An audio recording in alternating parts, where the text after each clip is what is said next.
Hi everyone, I'm Chanel from Stampin Stilettos and I am back with my Craft Addict series. So my name is Chanel and I am a craft addict. As you know, I've been sorting out my craft room and this is what I call my box of bling.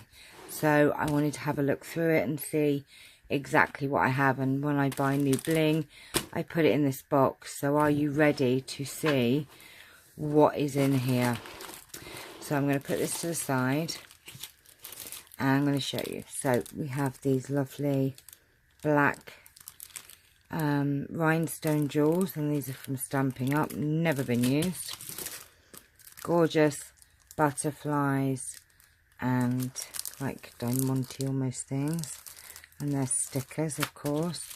And then we have these colour matched gems, black and silver, which would work very nice with those. These lovely coloured, faceted almost, they are faceted. Look how many there are. There are so many. Are they on a row? Oh look, they're on a strip.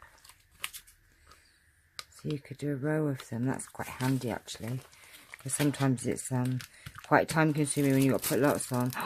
Look at these ones. I don't know. Oh, you can see, look. Just how sparkly and gorgeous they are.